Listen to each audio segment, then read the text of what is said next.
Donc, bonjour à tous et à toutes. Donc, François Proulx, toujours fidèle au poste, qui est pour vous accueillir. Il y a aussi Manuel qui est avec moi, Manuel Rodriguez, qui est professeur titulaire là, de la chaire de recherche en eau potable. Et puis, je vous remercie d'avoir répondu nombreux et nombreuses à cette invitation de la chaire et du Centre de recherche en aménagement et développement de l'Université Laval pour cette 5e visioconférence de la programmation de l'automne 2021. Donc, les consignes habituelles. Donc, on vous demande de garder vos micros et caméras fermées durant la présentation. À la fin de la conférence, je vais prendre des questions soit sur Zoom, soit de la part de la salle. S'il y a des gens qui veulent aussi prendre le micro, donc vous avez juste à me le spécifier sur le chat et puis moi, je vais sur le clavardage, excusez-moi, donc sur le clavardage et puis je vous donnerai la parole. Donc, aujourd'hui, nous avons le plaisir d'avoir avec nous Mme Alexandra Cassivi. Donc, Alexandra est stagiaire postdoctorale à la chaire de recherche en eau potable de l'Université Laval. Elle travaille sur l'accès à l'eau potable dans les communautés autochtones et nordiques de l'Arctique. Alexandra a obtenu son PhD en génie civil à l'Université de Victoria en août 2020, sa thèse portant sur l'approvisionnement en eau potable dans les pays en voie de développement. Ses intérêts de recherche touchent l'eau, l'assainissement et l'hygiène, la santé publique et mondiale, ainsi que la géographie et les statistiques. Alexandra a travaillé comme consultante à la Banque mondiale, Water Supply and Sanitation Global Solution Group, et comme stagiaire à l'Organisation mondiale de la santé. Elle s'implique dans la communauté scientifique, notamment en siégeant au comité intersectoriel étudiant du Fonds de recherche FRQ. Et le titre de sa conférence aujourd'hui est « L'approvisionnement en eau potable dans les communautés isolées en région arctique. Quels sont les enjeux? » Donc, à toi, Alexandra.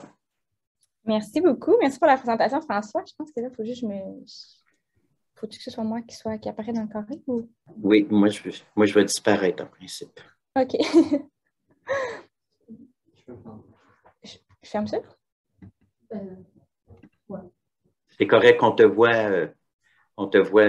Moi, en tout cas, je te vois à tous ceux qui assistent à la conférence. Vous pouvez ajuster dans View pour voir Alexandra en utilisant le side-by-side speaker.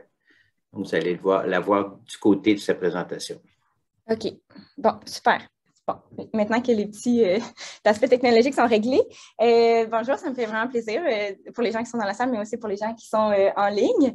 C'est ça, je m'appelle Alexandra Cassivi et je suis stagiaire postdoctorale ici à la chaire de recherche en eau potable et je travaille avec Manuel Rodriguez et aussi Stéphanie Guilherme qui est à l'Université d'Ottawa. Je pense que Stéphanie n'est pas là aujourd'hui, mais voilà, je travaille avec eux. Je vais vous parler aujourd'hui.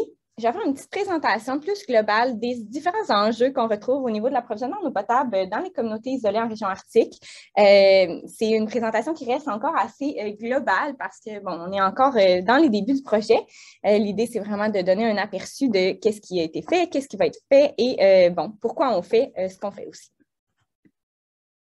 Alors, pour mettre un petit peu en contexte, quand on parle des régions arctiques, on va souvent parler en haut du 60e parallèle, ce qui se trouve à peu près ici, bon, sur la carte, mais on retrouve, bon, de manière générale, en région subarctique, plusieurs autres régions. Puis, on a plutôt l'Inuit-Nunanga qui compose différentes régions au Canada. Donc, pour faire une petite séance sur la géographie, ça regroupe l'Inuit-Nunanga, en fait, les communautés qui sont les communautés inuites du Canada. Et donc, on en retrouve, par exemple, dans les territoires du Nord-Ouest, aussi au Nunavut, Nunavik et aussi Terre-Neuve-Labrador. Dans les communautés autochtones en région arctique, donc c'est vraiment dans les communautés inuites, on en retrouve en fait 51, on les voit en rouge sur la carte. Ça, c'est les 51 communautés qu'on retrouve. Et puis, dans ces communautés-là, l'approvisionnement en eau potable se fait de manière un petit peu différente qu'on retrouve ici au sud. Alors, les communautés sont desservies de manière différentes. Alors, on retrouve des unités distributrices collectives, on retrouve des camions-citernes, mais on retrouve aussi à certains endroits, donc vraiment très minoritairement là, en bleu sur le graphique à votre droite, les communautés qui sont desservies par des canalisations, donc vraiment par un réseau de distribution qui va être soit bon, en canalisation souterraine ou bon, par-dessus la terre. Pour ce qui est des communautés du Nunavik, où on concentre actuellement, nos activités de recherche, la majorité des communautés, en fait, sont desservies par des camions-citernes. Il y a seulement une communauté là, parmi les 14 qui vont être desservies par une canalisation. Alors, à l'échelle vraiment de l'Inuit-Minanga, à l'échelle canadienne, on retrouve en fait 80% des communautés qui sont desservies par des camions-citernes. Ce qui fait que c'est une problématique assez importante parce que l'approvisionnement en camions-citernes, c'est quelque chose qu'on ne connaît pas ici nécessairement au sud. C'est quelque chose qui a été très peu étudié dans le passé. Alors, on cherche un peu mieux à comprendre comment l'approvisionnement se fait et les impacts que ça pourrait avoir sur les populations qui sont desservies par des camions-citernes. Alors, comme je le disais, nos activités se concentrent actuellement au Nunavik, là, plus particulièrement. Le Nunavik se retrouve en fait au nord du Québec. Ça fait partie du Québec. C'est dans la région administrative du nord du Québec. Et on retrouve en fait 14 villages nordiques pour un total d'environ plus ou moins 13 000 habitants. Alors, c'est une problématique qui touche quand même beaucoup d'individus. C'est juste qu'on n'en parle pas nécessairement beaucoup. Donc, plus particulièrement à l'échelle du Nunavik récemment, puis là, c'est pour ça que je vais vraiment axer la présentation sur une étude de cas qui est Kanjik-Sulujuaq, où on a vraiment commencé les activités de recherche aussi, et c'est pour ça que la présentation est vraiment portée sur ce village nordique. Alors, Kanjik-Sulujuaq se situe dans la baie d'Ungava, et puis c'est quand même relativement un grand village. On trouve quand même 275 maisons environ et une population d'environ 1000 habitants. C'est un village qui, encore une fois, comporte une grande partie de la population qui est inuit. Donc, pour Kanjik-Sulujuaq, le service est offert, encore une fois, par camion-citerne. C'est pour ça qu'on se concentre, en fait, sur ce village aussi. Donc, pour ce qui est des camions-citernes, comment ça fonctionne? C'est que le camion-citerne dépose aussi c'est vraiment pour l'approvisionnement en eau potable, mais également pour la récupération des eaux usées. Donc, c'est vraiment l'ensemble du système au complet qui fonctionne sous forme de camions. Alors, on n'a pas de réseau directement. Pour ce qui est plus particulièrement de l'approvisionnement en eau potable, je parlerai un petit peu plus des enjeux qui vont être associés à la récupération des eaux usées un petit peu plus tard. Mais pour ce qui est de l'approvisionnement en eau potable, pour montrer un petit peu le système, comment ça fonctionne, on va avoir l'eau brute qui va être vraiment la source où on va prélever l'eau. Ça va aller vers l'usine de traitement des eaux. Alors, à Kanjik-Sulujuaq, on retrouve une usine de traitement des eaux. Pour ensuite, en fait, l'eau va être traitée et distribuée par camion-citerne avant d'être en fait déposée dans les réservoirs qu'on trouve autant dans les lieux publics que dans les habitations. Alors vraiment, tous les services sont vraiment desservis, comportent aussi tous les bâtiments qu'on retrouve au village ont un grand réservoir, dépendamment de la taille de l'habitation, dépendamment si on parle par exemple d'une habitation qui a 2 logements, 4 logements, alors la taille va vraiment varier en fonction du nombre de personnes qui habitent, la taille du réservoir. Et donc, ça, c'est le système de manière assez générale. Et puis, ce qui arrive, c'est que les gens vont aussi s'approvisionner de différentes manières. Et c'est pour ça que c'est un enjeu qui est assez important parce que le camion-citerne ne répond pas nécessairement à tous les besoins de la population. Et puis, on retrouve en fait, notamment à l'usine de traitement des eaux, un robinet public, donc un robinet qui est disponible pour que la population puisse aller s'approvisionner directement en utilisant des contenants, en utilisant des récipients pour s'approvisionner. Ce robinet public-là, en fait, s'ajoute aussi l'utilisation d'autres sources qui sont des sources plus alternatives qui vont être utilisées par les populations, notamment peut-être par préférence parce que c'est des pratiques qui durent depuis longtemps. Alors, il y a beaucoup d'aspects aussi culturels dans tout ça. Et puis, on peut parler notamment d'autres surfaces, par exemple des sources qui vont être disponibles à proximité et aussi, par exemple, de l'achat de bouteilles d'eau. Alors, quand on parle de sources alternatives, c'est vraiment le type, par exemple, plus spécifiquement au nord, de sources qui va être utilisée.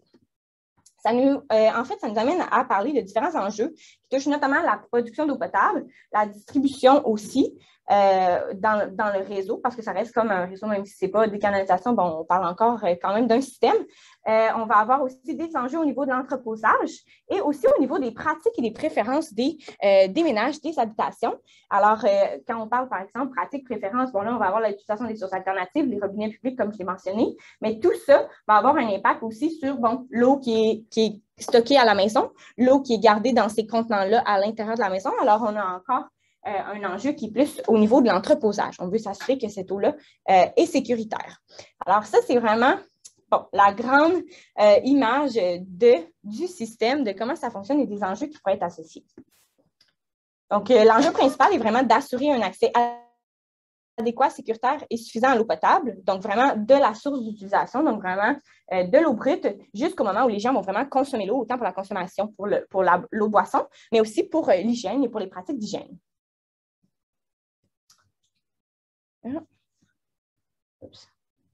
Ouais. Pour ce qui est des différentes... il y a comme des petites animations. Pour ce qui est de la production de l'eau potable, en fait, je vais vous présenter un petit peu pour chacun des aspects que j'ai mentionnés un peu avant, les différents enjeux qui pourraient être associés. Ça reste encore très global, mais bref, au niveau de la production de l'eau potable, ben, c'est sûr qu'il va y avoir évidemment le choix de la source, donc le choix de l'eau, de la source d'eau brute, donc la provenance de cette eau-là, le traitement de l'eau brute et de la qualité de l'eau potable pour la population, mais également l'acceptation de l'eau chlorée par la population. Alors là, je pense qu'il y a plein de gens qui travaillent en eau ici. Tout le monde sait que c'est important de traiter l'eau pour qu'elle soit très bonne à la consommation, idéalement la meilleure possible. Et donc, ce qu'on retrouve dans certains villages, c'est que le niveau de chlore, par exemple, pourrait être réduit parce que la population n'accepte pas nécessairement ce goût-là, parce que la population rejette l'eau chlorée. Et donc, il y a différentes méthodes qui sont utilisées, ou plutôt, il y a différentes actions qui sont faites, notamment pour que les gens acceptent un petit peu plus cette eau-là pour la consommation. Au niveau de la distribution de l'eau potable, ce qu'on veut, c'est qu'une fois que l'eau quitte l'usine de traitement des eaux et qu'il se rend au domicile, on veut s'assurer que la qualité de l'eau reste sécuritaire, donc de l'usine jusqu'au point de consommation. Alors là, on peut encore parler du niveau de chlore, on peut encore parler de l'impact que ça pourrait avoir sur la qualité de l'eau tout au long du système de distribution. On a aussi l'opération et la maintenance des camions citernes. Alors, dans les communautés, lorsque les camions brisent, bien, il faut trouver d'autres solutions. Puis il y a plusieurs aspects qui vont causer ces problèmes-là, notamment des problèmes au niveau de la distribution, parce que les pièces ne sont peut-être pas disponibles, parce que il y a plusieurs camions, mais ça arrive que les camions brisent en même temps. Donc, c'est arrivé notamment cet été. Donc, la population, pendant 2 semaines, n'a pas eu de distribution par camion pendant 2 semaines. Alors, il y avait, je n'ai pas l'image, mais il y avait des résidents qui avaient ils prenaient leur pick-up pour remplir eux-mêmes avec une comme de piscine à l'arrière pour pouvoir remplir leur réservoir. Alors, on a des enjeux au niveau vraiment de la quantité d'eau qui va être disponible dans les maisons.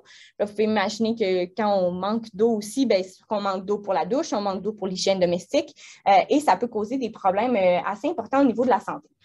Ce qu'on veut aussi au niveau de la distribution, c'est de s'assurer qu'il y ait une fréquence qui soit suffisante pour justement assurer toutes les mesures d'hygiène pour également assurer que la population ait un accès qui est suffisant à l'eau potable. Alors, c'est vraiment un enjeu plutôt au niveau de la disponibilité. Pour ce qui est, une fois que l'eau a été apportée par camion, l'eau est entreposée dans les réservoirs qui sont à l'intérieur des maisons, donc c'est vraiment dans les salles mécaniques. Les résidents, en fait, n'ont pas accès à cette salle mécanique-là, c'est vraiment situé à l'intérieur de la maison, mais c'est vraiment l'office de l'habitation qui gère toute cette salle mécanique.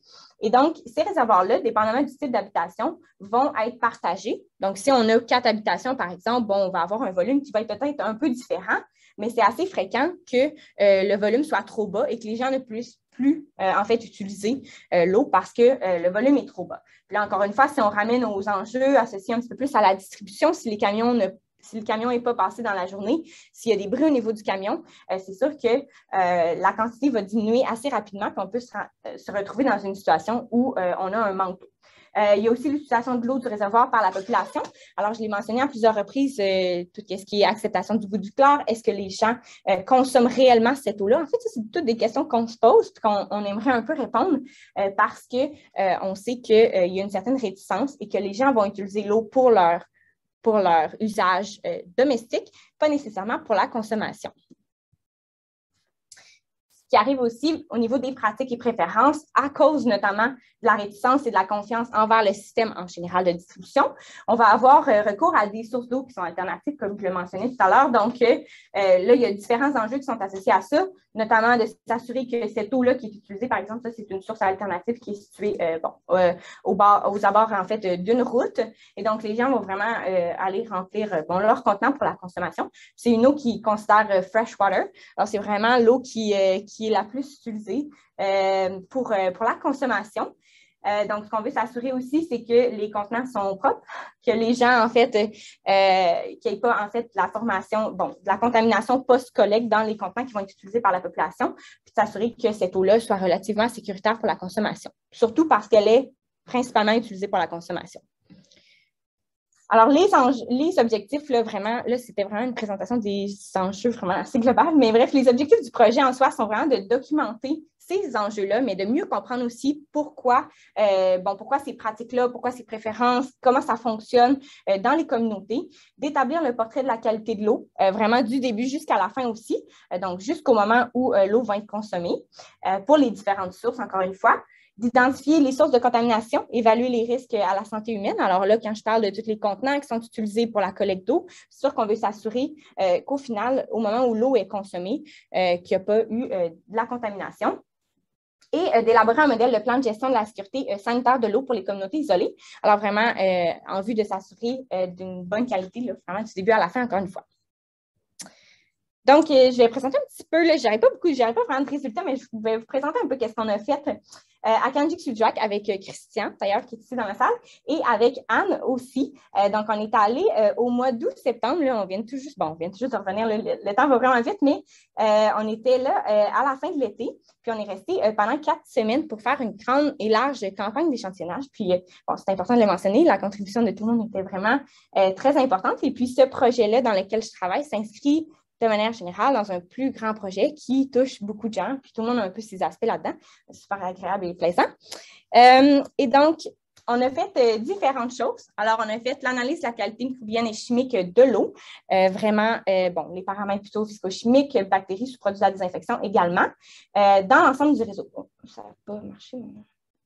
Dans l'ensemble du réseau. Alors, si on revient un peu à ce que j'ai présenté tout à l'heure, c'est vraiment, on a fait de l'échantillonnage, en fait, dans l'ensemble du système, sauf vraiment au niveau des contenants qui sont utilisés parce que ça va être un projet prochain. Au niveau de l'usine de traitement des eaux, là, j'ai mentionné qu'on faisait l'usine de traitement, mais il y avait différentes étapes au niveau de l'usine de traitement. Alors, on a vraiment analysé la qualité de l'eau après le traitement, l'eau brute, après le traitement UV, après la chloration, puis aussi au bras pour le remplissage vers les camions. Alors, les camions sont vraiment remplis directement à la sortie de l'usine. Alors, il y a eu des échantillons qui ont été pris là aussi, dans le camion citerne, robinet public. Alors, on va avoir un portrait assez global de la chose. J'ai malheureusement pas de résultats à présenter aujourd'hui, mais par contre, ça va venir très prochainement. Et donc, ça, c'est pour la qualité. De pair avec tout cet aspect qualité-là, il y a eu un questionnaire qui a été distribué auprès des ménages. Alors, c'était une enquête vraiment auprès de la population. Ce qu'on cherchait à savoir, c'était vraiment, est-ce que les gens sont satisfaits du service qu'ils reçoivent? Qu'est-ce qui pourrait causer, par exemple, certains enjeux au niveau de leur accès à l'eau potable? Qu'est-ce qu'ils préfèrent? Est-ce qu'ils vont utiliser d'autres sources? Ce qu'on voulait vraiment, c'était de documenter si ça avait aussi une différence en été et en hiver, parce qu'on sait aussi qu'en hiver, dans certaines communautés, par exemple, la glace va être utilisée aussi comme source alternative. Alors, le questionnaire a été distribué quand même dans 68 ménages. Et donc, encore une fois, les résultats vont venir très prochainement, mais c'est super intéressant. Les gens étaient très accueillants. Vraiment, ça a été... Oui, je pense que c'est une problématique qui est très à cœur pour les gens des communautés. C'est sûr que l'eau potable, ça reste quelque chose de très important et vital pour tout le monde. Et donc, ces questionnaires-là aussi, il y a eu des observations, notamment aussi que Christian a fait aussi beaucoup au niveau de la distribution des camions citernes, au niveau du suivi avec les opérateurs, au niveau de l'usine de traitement des eaux. Et il y a aussi différentes observations, notamment pour la localisation de ces emplacements-là, parce que ce qu'on veut, c'est aussi de voir, comme je mentionnais un petit peu plus tôt, là, on avait ici la qualité de l'eau dans les réservoirs, dans les habitations notamment, mais ces informations-là vont vraiment pouvoir être reliées aussi à tout ce qui était plutôt enquête auprès de la population. Et aussi auprès de l'emplacement, par exemple, de ces habitations-là au sein de la communauté. Donc là, en sachant vraiment les routes que les camions prennent vraiment pour distribuer et aussi la localisation de ces habitations-là, on peut faire des liens aussi à savoir si ça aurait un impact sur la qualité de l'eau dans les réservoirs à l'intérieur des domiciles. Et donc, les prochaines étapes, plutôt à court terme, sont vraiment d'analyser ces derniers résultats-là. Donc, on était encore dans les dernières étapes de l'entrée de données. Et puis, on va pouvoir vraiment commencer plutôt l'analyse de ces données. Donc, établir le portrait de l'approvisionnement en eau potable à Kanjik-Sudjak plus spécifiquement. et de mettre en place un autre projet qui va donner suite à celui-ci, qui touche un petit peu plus l'utilisation de ces sources alternatives-là. Donc, maintenant qu'on les a identifiées, on va être en mesure de mieux les étudier aussi, maintenant qu'on les connaît, et donc de voir l'impact que ça aurait sur l'hygiène domestique aussi, tout ce qui est contenant, la qualité de l'eau dans ces contenants-là. Et à plus moyen, long terme, la réplication de cette étude dans d'autres communautés aussi de l'Inuit-Nunavut. Alors, je le mentionnais qu'il y avait quand même 51 communautés. Donc, c'est de voir si ça, c'est différent un peu, parce qu'on sait, par exemple, qu'au Nunavut, la chloration est un petit peu plus importante, alors ça pourrait avoir un effet différent sur le système, même par camion-citerne. Et la mise en place d'un plan de la gestion de sécurité sanitaire de l'eau. Alors, c'est les prochaines étapes. Puis, ça va me faire plaisir de repartager les résultats. C'est toujours le fun quand on a des résultats à présenter, mais ça va venir très prochainement. Alors, merci pour votre écoute, votre attention. Puis, je suis disponible si vous avez des questions. Alexandra. Je n'entends pas dans la salle. OK. Donc, ici, je n'ai pas de questions pour le moment au chat. Est-ce qu'il y a des questions dans la salle?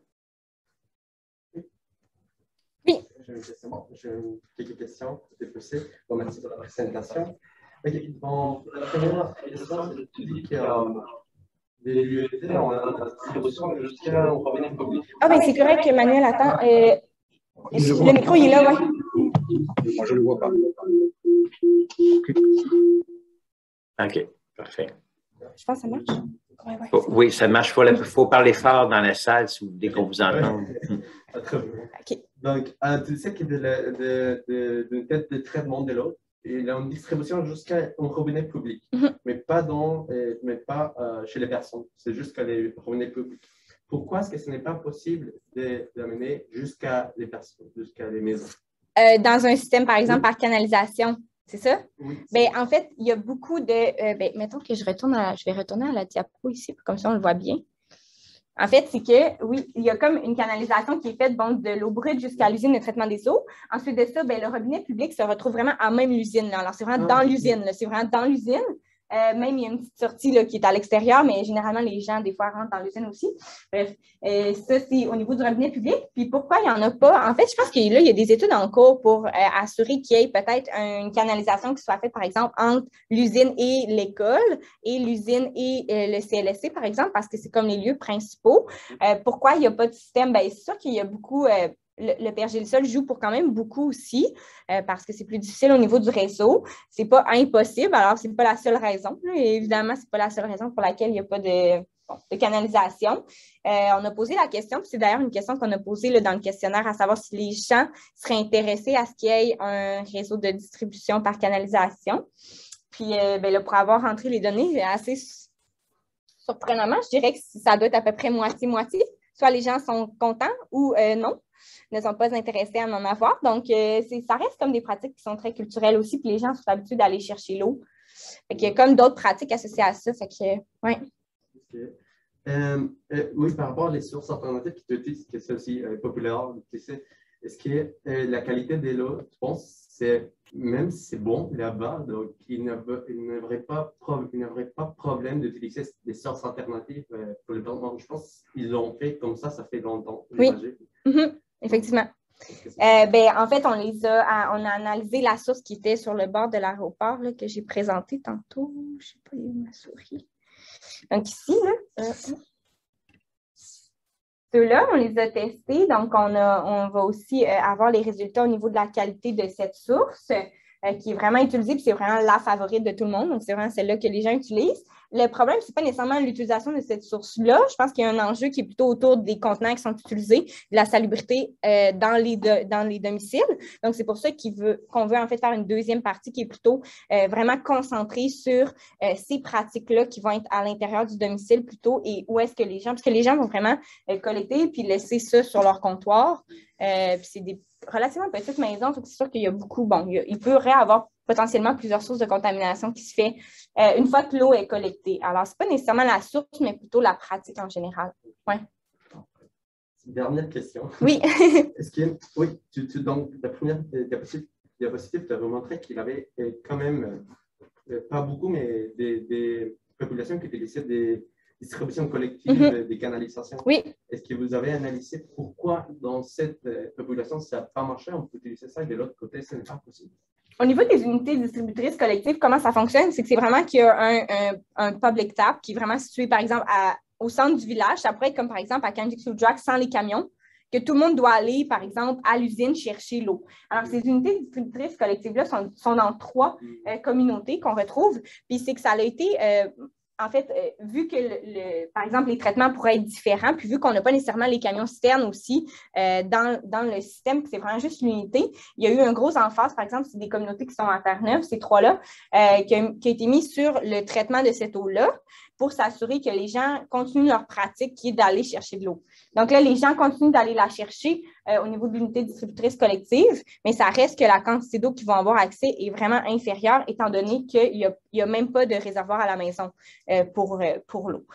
Donc, puis pour les canalisations, il y en a qui sont desservies par un peu les deux, canalisation camion-citerne, mais de manière générale, c'est vraiment, vraiment beaucoup axé sur les camions-citernes. Oui. Merci. J'ai une question. Oups. Est-ce que je peux poser ma question ici du chat? Oui? Oui. Oui, OK. Donc, il y a Philippe Quentin du ministère de l'Environnement qui dit « Quelle réglementation sur l'eau potable s'applique au Nunavik et dans les autres communautés du Nord, j'imagine? » C'est la réglementation sur la qualité de l'eau potable au Québec. C'est la même. Oui, OK, parfait. Parce que je sais qu'il y a des réserves indiennes aussi qui utilisent les normes du fédéral, mais effectivement, il y a des laboratoires accrédités dans le Nord, à Kuujjuaq, je crois même. Hein? Bien, en fait, pour ce qui est de ça, en fait, plutôt, là, juste pour faire un petit retour là-dessus, les communautés du Nunavik, par exemple, ou de l'Inuit-Nunangas, c'est vraiment des communautés inuites. Donc, ça fait partie des populations autochtones, mais ce n'est pas des Premières Nations. Et les Premières Nations qu'on va retrouver, par exemple, bon, on en retrouve notamment un peu plus au nord du Québec, Chasibi. Il y a différentes communautés qui sont des communautés des Premières Nations. Ça, c'est le fédéral. Mais par contre, tout ce qui est les communautés inuites du Nunavik, ce sont des municipalités et donc sont vraiment, il y a vraiment la loi sur la qualité de l'eau potable dans les municipalités qui s'applique aussi au Nunavik, étant donné que ce n'est pas des Premières Nations et donc ce sont des populations du Québec. Là, j'ai un message qui avait une main levée. Est-ce que c'est une main levée dans la salle? Oui, moi j'avais la main levée. Oui. Est-ce que vous m'entendez? Oui, oui. Oui, OK. Dans le fond, ma question, c'était par rapport aux sources alternatives. Est-ce que vous aviez des vulnérabilités que vous avez identifiées autour de ces sources-là ou est-ce que, comme il y a des enjeux de sécurité qui auraient été soulevés? Oui. En fait, c'est intéressant comme question, c'est super pertinent. Il y a une autre étudiante, en fait, qui va vraiment se pencher sur cette question-là, là, qui vient juste de commencer. Donc, elle va vraiment se pencher sur l'analyse de vulnérabilité de ces sources alternatives-là, qui sont plutôt des sources de surface et non nécessairement les bouteilles d'eau. Mais vraiment tout ce qui est plus comme eau de surface. Donc, il va avoir, en fait, un petit peu plus, ça va être un peu plus approfondi là, dans les prochains mois, prochaines années, assurément. Parfait, merci. Puis est-ce que vous savez s'il y avait eu un document qui avait été fait par rapport au RPEP pour soulever les vulnérabilités ou ça ne s'est pas encore fait dans le Nunavik? Pour ce qui est de cette source-là, ça n'a pas été fait encore. L'analyse de vulnérabilité? Oui, non. Il y a une compagnie qui on a fait. Oui. Une compagnie privée, mais on n'a pas les résultats. Pour la source alternative sur le bord de l'aéroport? Non, c'est ça. Pour la source, l'eau brute, oui. Pour les eaux brutes, oui, qui sont utilisées à l'usine de traitement des eaux, mais pour la source alternative là, que j'ai présentée, là, vraiment celle qui est aux abords de l'aéroport, cette source-là, c'est vraiment une source informelle. Là. Je veux dire, il n'y a pas de. C'est pas la municipalité qui dit d'aller chercher ça. Par contre, comme vous voyez sur les images, il y a quand même eu un aménagement qui a été fait au niveau de la source pour s'assurer que ça reste sécuritaire. Autant pendant l'hiver que pendant l'été aussi quand il pleut. Donc, il y a quand même un aménagement qui a été fait là, pour s'assurer que ce soit sécuritaire l'accès à cette source-là. Mais ça, il n'y a pas eu d'analyse de vulnérabilité pour cette source-là.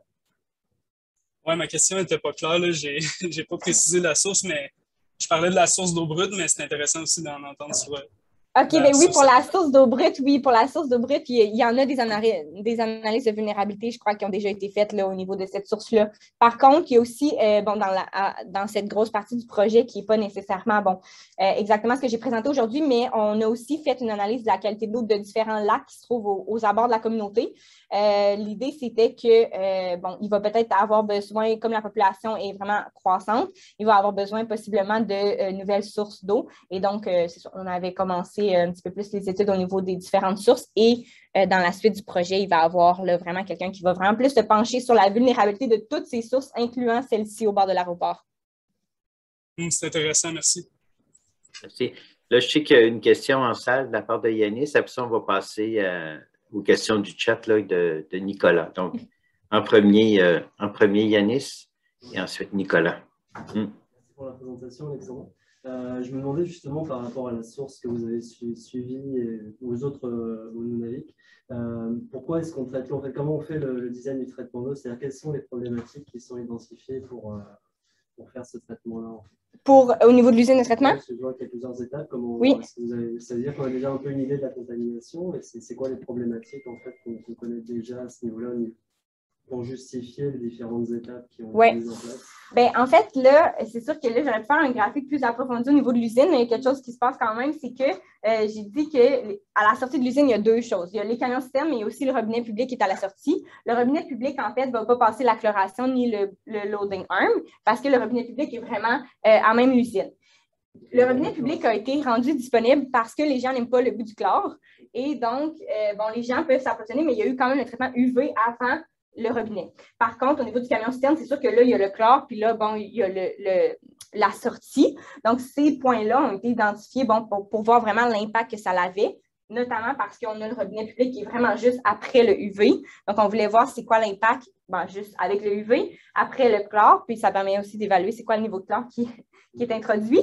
Et au niveau de la sortie, puis il y a eu des points qui ont été faits aussi dans les camions citernes. Alors, vraiment, comme on a pris le boyau là, du camion citerne pour prendre un échantillon au niveau du camion. Puis, dans les réservoirs, c'était vraiment plutôt l'eau qui coule du robinet, finalement, qui a été échantillonnée. Donc, pourquoi ces points-là?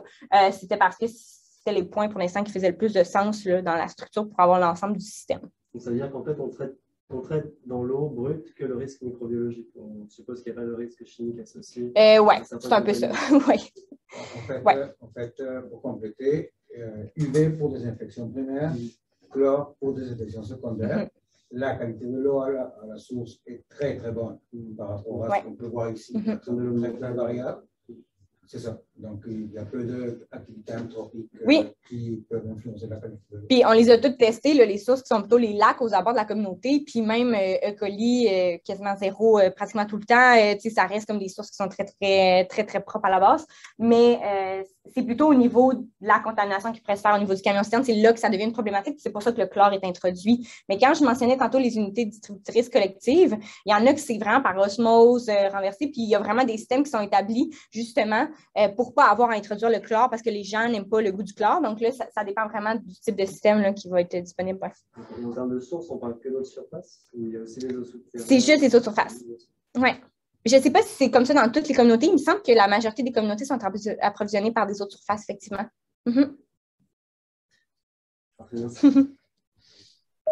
Pour la question en ligne maintenant, Nicolas Beauchamp du Cégep Saint-Laurent qui me pose la question, est-ce qu'il y a des enjeux de formation de la main-d'œuvre locale pour l'opération et l'entretien des stations de production d'eau potable? Oui, c'est vraiment une bonne question. En fait, c'est une des questions qu'on a posées dans le questionnaire, à savoir pourquoi est-ce que vous pensez qu'il y a des problèmes au niveau de l'approvisionnement? Puis oui, il y a beaucoup de... C'est sûr que si le chauffeur de camion ne rentre pas travailler, malheureusement, les gens ne vont pas être desservis. Là. Donc, c'est des choses qui arrivent, effectivement. Oui. Sans vouloir, c'est vraiment pas de manière à stigmatiser la population ou vraiment mais comme dans n'importe quel système, s'il y a quelqu'un qui ne se présente pas à son travail, mais que son travail est aussi important que ça, c'est sûr que ça va avoir un impact assez considérable sur la population. Mais les gens en sont conscients aussi.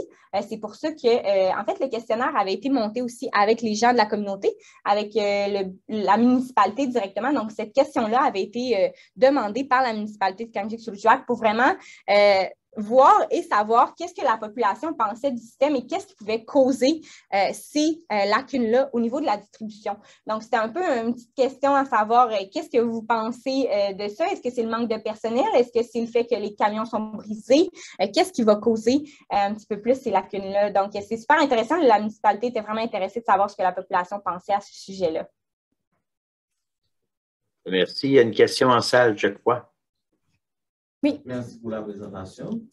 Et la question, est-ce que vous avez considéré les facteurs socioculturels dans le sens que nous, dans mon ancienne vie d'agronome, on a fait une expérience similaire avec des gens de la campagne et on a pensé que on voulait les amener les points d'eau plus proches, mais en réalité, par exemple, c'était surtout les femmes. Ouais. Ils voulaient que les points d'eau soient plus éloignés, qu'elles puissent trouver les moyens pour aller collecter l'eau et c'est un moment de causer, d'échanger entre eux.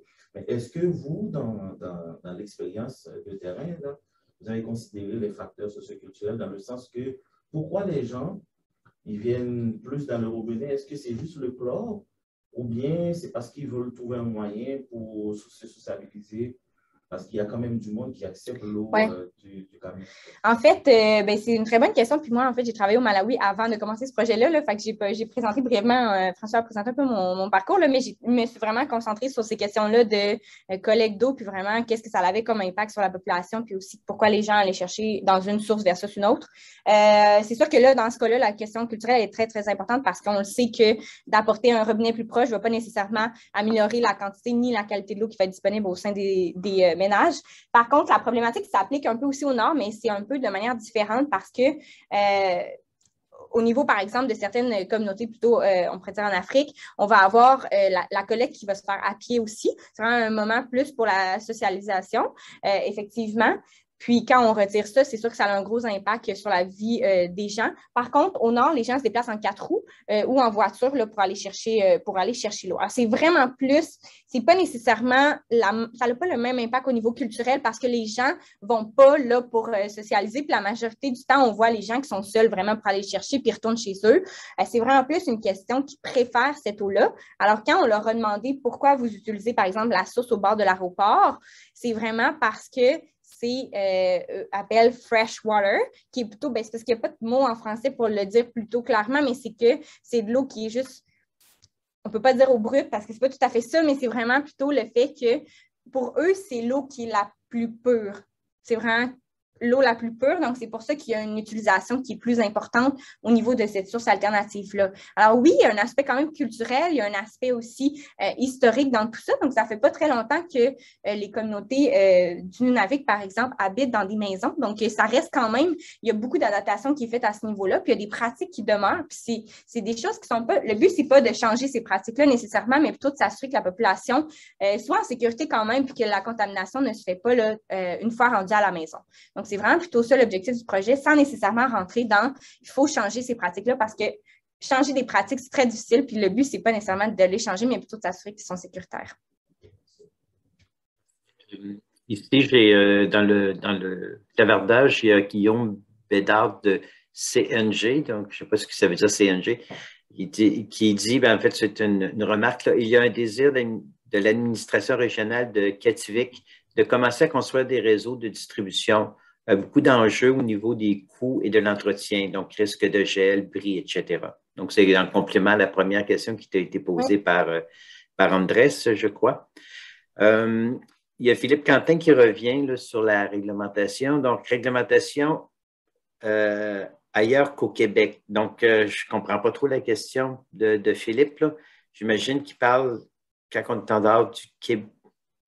Quand on est en dehors du Québec, je ne comprends pas la question de Philippe. Je ne sais pas si tu peux aider là-dedans, Alexandra. Oui, OK. Bien, les autres communautés dans l'Inuit Nunavut que j'ai présenté tout à l'heure, notamment au niveau du Nunavut, bien, le Nunavut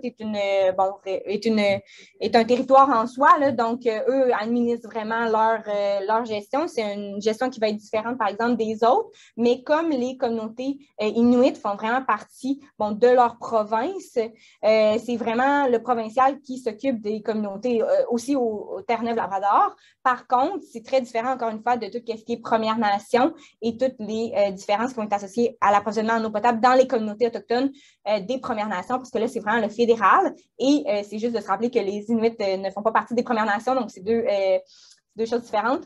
Donc, ouais, c'est juste cet aspect-là plutôt. Merci de l'éclaircissement.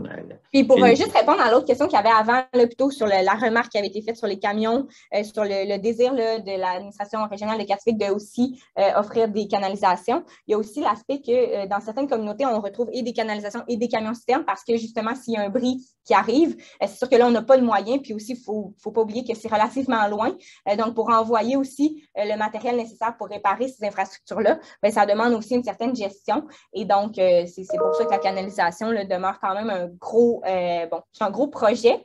Ça pourrait être très bénéfique, mais je pense que c'est un projet très, très de grosse envergure. Donc, ouais. J'ai une question aussi de Nicolas, donc en complément aussi à sa question de départ. Là. Donc, l'exigence de formation du RQEP, donc formation, c'est soit le DEP, le diplôme d'études professionnelles, un AEC, donc une attestation d'études collégiales ou un diplôme d'études collégiales qui est demandé dans la RQEP est appliqué dans ces municipalités. Donc, Oui. Tout est appliqué. Puis ça, même, Christian a travaillé beaucoup là-dessus avec l'opérateur. Donc, tout ce qui est opération, maintenance de l'usine de traitement des eaux, tout est super bien fait. Puis c'est vraiment, c'est super. Les gens qui travaillent au niveau de l'usine, ils sont formés, ont aussi des formations, se déplacent aussi à l'extérieur de la municipalité, il me semble, hein, Christian? Ils sont des formations au Cégep Saint-Laurent. Au Cégep Saint-Laurent, les formations. Voilà. OK. Parfait. Donc, est-ce qu'il y a d'autres questions de la part de la salle? Parce que moi, s'il n'y en a pas du côté de la salle, j'oserais en poser une, moi aussi. Donc, moi, je me suis beaucoup intéressé dans le passé à la perception relative à l'eau potable. Ce n'est pas très différent de ce qui se passe, en fait, je me rends compte là, dans le Nord par rapport à ce qu'on vit ici. Nous aussi, à la Ville de Québec, il y a des gens qui vont préférer des fois certaines sources d'eau potable au réseau. Donc, ce que j'avais remarqué dans ma recherche dans le passé, c'est que c'était beaucoup dépendant de la source, beaucoup dépendant du transport, beaucoup dépendant aussi du goût de l'eau ou de ce qui est perçu, l'odeur, le goût, etc., mais aussi du vécu des personnes. Est-ce que dans ton sondage ou dans l'enquête que vous avez fait, vous avez regardé le vécu, c'est-à-dire que quelqu'un qui a toujours vécu des maladies gastro-intestinales par rapport à la qualité de l'eau, qui en a vécu beaucoup par rapport à quelqu'un qui n'en a pas vécu, est-ce qu'il va avoir la même attitude vis-à-vis de l'eau qui est distribuée? Oui, en fait, on a posé une question qui était plutôt est-ce que vous avez confiance au réseau de distribution? Est-ce que vous avez confiance au niveau de l'eau qui va être, par exemple, dans votre réservoir, l'eau dans le camion, mais aussi il y avait beaucoup de perceptions associées justement à ça. Est-ce que vous aimez qu'est-ce que vous pensez de l'utilisation du chlore pour la chloration, donc pour le traitement de l'eau? Il y avait ces questions-là. Puis, encore une fois, c'est assez... il y a une petite dualité quand même où bien les gens sont très confortables avec le système en général ou ne sont pas 100% satisfaits du système. Ce qu'on a vu au niveau de l'eau chlorée, c'est sûr que nous, on a testé aussi le niveau de chlore, puis on a vu que le niveau de chlore était très, très, très, très bas. Donc, est-ce que c'est vraiment une perception qui est vraiment... Est-ce que ça goûte vraiment? Ça pourrait faire l'objet, je pense, d'une étude en soi, là, vraiment à savoir est-ce que les gens le goûtent vraiment ou c'est plutôt une certaine perception ou une peur qui va être associée justement à l'information qui se transmet dans la population, à savoir que l'eau est chlorée, qu'on utilise du chlore pour chlorer l'eau. Est-ce que c'est plutôt l'idée qu'on le fait ou plutôt vraiment le goût? Ça, c'est quand même une question qui reste à déterminer. Ouais. Au niveau générationnel, selon l'âge ou les types de répondants. Oui, bien ça, on va pouvoir établir ça parce qu'on a les portraits, on a l'âge des personnes qui ont répondu, donc on va pouvoir voir s'il y a des petites différences justement au niveau de ça. Puis on a vraiment eu une population vraiment très large. Donc, comme on a eu quand même 68 ménages sur 275, ça reste quand même une bonne partie de la population. Puis on a eu des gens de tous les âges là, qui ont vraiment répondu à l'enquête. Donc, c'était vraiment super. C'est intéressant. Là, je ne vois pas, moi, malheureusement, les mains levées. Je ne sais pas pourquoi. Il y a une question main levée de Émile. OK, parfait. Oui, j'avais une dernière question, s'il vous plaît. Dans le fond, au Nunavik, on sait que les opportunités d'emploi, des fois, sont pas si grandes pour les populations locales. Puis que, tu sais, être chauffeur de camion-citerne, ça peut être un emploi quand même bien rémunéré, puis une belle opportunité pour les membres des communautés. Fait que je me demandais s'il y avait eu des inquiétudes qui ont été soulevées quand on parlait de construire des réseaux de distribution par rapport à ça, à la diminution des opportunités d'emploi, dans le fond. Oui, bien, c'est vraiment une bonne question. Puis oui, effectivement, comme dans les questions, puis comme je vous dis, là, le questionnaire, c'était quand même un relativement long questionnaire. Là, il y avait beaucoup de questions. Puis je vais être super contente le moment où on va pouvoir comme vraiment plus approfondir là, sur le sujet. Mais il y avait une question sur qu'est-ce qui pourrait être fait pour améliorer le système. Puis la majorité des gens ont vraiment répondu à avoir plus de camions. Puis oui, effectivement, il y a des gens qui ont répondu que ça allait enlever ça allait enlever du travail à ceux qui sont en fait les chauffeurs des camions-citernes. Et oui, dans la grande majorité des cas, les réponses étaient vraiment ajouter plus de camions. Était vraiment la solution pour améliorer le système. Parfait, merci. Oui. Oui, j'avais une question qui touche un peu à ça. J'ai vu une revue de littérature systématique sur le changement climatique et l'insécurité alimentaire dans le Nord. Je me demandais s'il y avait une forme d'insécurité alimentaire plus associée à l'accès à l'eau de qualité. Est-ce que c'est perceptible? Est-ce que au niveau de l'insécurité alimentaire, plutôt? Non, au niveau de l'insécurité d'obtenir l'eau en tant que telle, l'eau de qualité, et en lien avec les changements climatiques.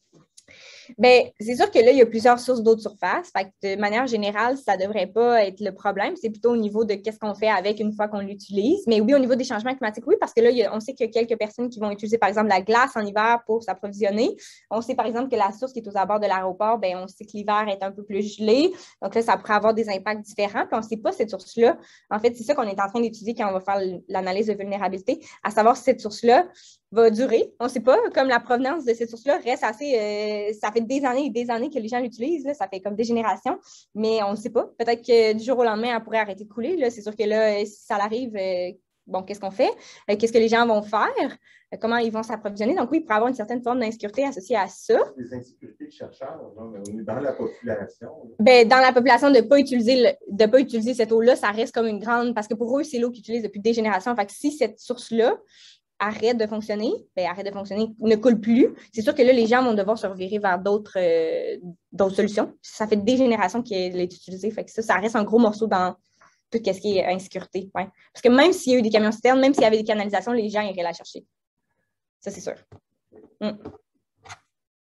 Associé au problème de santé, est-ce qu'on a des données, des problèmes de santé associés à la qualité de l'eau, comme les... Il n'y en a pas beaucoup des études qui ont été faites là-dessus dans les communautés.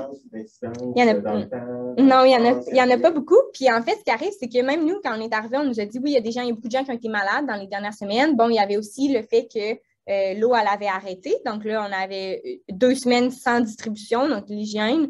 Il y a eu plutôt des problèmes associés à ça. Mais les gens, par exemple, à la clinique, ne savaient pas nécessairement si c'était associé à ça ou au fait que les gens avaient mangé du beluga. Parce que dans cette semaine-là, la même semaine, il y avait eu, une grosse gestion de beluga. Donc là, les gens avaient mangé du beluga aussi. Donc, il y a eu beaucoup de gens qui ont été malades, mais on n'est pas capable nécessairement de faire le lien là-dessus. Puis, il n'y a pas d'études super approfondies qui sont faites à ce sujet-là, mais c'est super intéressant et super pertinent de le faire. Donc, on essaye d'introduire ça, surtout au niveau des contenants, l'utilisation des sources alternatives, à savoir si ça pourrait avoir un impact sur la santé de la population. Je suis un peu surpris d'apprendre ça parce qu'il n'y a pas eu des millions de dollars dans le projet Nord. Là. Comment ça s'appelle déjà? Bien, il y en a des projets qui sont faits au niveau de la santé, mais au niveau de l'eau potable, il n'y a pas beaucoup de... Il y en a qui vont au niveau de la santé, beaucoup. Et au niveau de l'exposition aux contaminants dans l'environnement, via l'alimentation, il y en a eu aussi beaucoup. OK, bien, ça, c'est exactement de ça qu'on parlait. Non, mais pas via l'eau. Pas via l'eau. Il y en a eu, mais les grosses études qu'il y a eu, c'est via l'alimentation, les poissons, mais pas nécessairement des maladies d'origine hydrique en particulier. Oui. Il y a encore des questions dans la salle? C'est bon? Manuel? C'est bon? Non? C'est bon? C'est aussi épuisé. C'est épuisé au niveau du chat aussi. Donc, très intéressante ta conférence. Elle a soulevé beaucoup d'intérêt. Merci. Merci. Donc, il ne me reste plus rien qu'à vous inviter. Hein. Donc, pour la prochaine conférence, la prochaine visioconférence de la saison, puis ça va être la dernière aussi, avant les fêtes, puis elle va être aussi offerte par la chaire de recherche et le Centre de recherche en aménagement et développement de l'Université Laval. Donc, elle va avoir lieu le 15 décembre prochain à midi. Elle va être donnée par Mme Sally Weston. Le titre de sa conférence va être « Managing Water Quality in Drinking Water Distribution Systems ». Et puis, donc, la conférence va être en anglais, mais vous allez pouvoir poser vos questions en français, puis on va les transmettre par la suite à la conférencière. Je vous invite aussi à aller, ceux qui n'ont pas eu la chance, d'aller regarder les conférences de la chaire qui sont publiées. Toutes les visios depuis le début sont sur le site de la chaire. N'hésitez pas à partager, là, c'est pour favoriser la connaissance globale de tout le monde. Donc, merci beaucoup et à la prochaine. Au revoir. Merci beaucoup, François. Merci beaucoup. Bye bye.